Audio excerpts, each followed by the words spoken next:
দেখো এতদিন চোখের প্রবলেম হয়েছে, আমি ডাক্তার দেখাতে এলাম, 1 বছর প্রায় ঘোরা হয়ে গেল, ডাক্তার দেখিয়ে নিয়ে এসেছি আমি।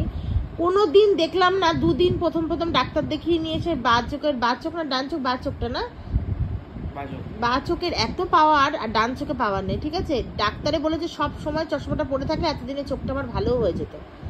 তো এতদিন চশমাটাও পরেনি, এখন চশমাটাও বন্ধুর চোখ খারাপ হয়েছে, বন্ধুকে চশমা দিয়েছে বলে সোমবার থেকে স্কুলে পড়ে যাবে চশমা, ঠিক আছে।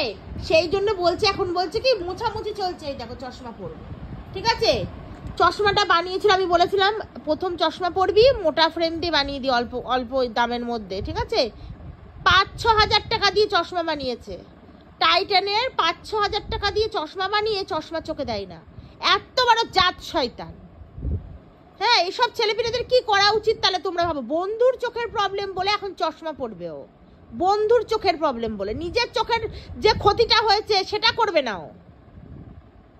দেখো স্টাইলিশের জন্য চশমা পরে, শয়তানের ছেলে একটাই। দেখো দেখো এবার দেখো দিয়ে, আমি বলছি সোমবারে চশমা পরা হবে না, সেই জন্য দেখি, সেই জন্য দেখো এখন চশমা, দেখি চোখ হাত ছড়া, হাতটা ছড়া, ঠিক করে ঢোকা, দেখো দেখেছো, দেখো এই যে বা চোখটা প্রবলেম, চোখে দে, চোখে দে, পাওয়ার বেড়েছে আর চোখে দে দেখি, আমি কিচ্ছু বলবো না, চোখে দে, তুই চোখে দে, কাঁচ পাল্টে দেবো।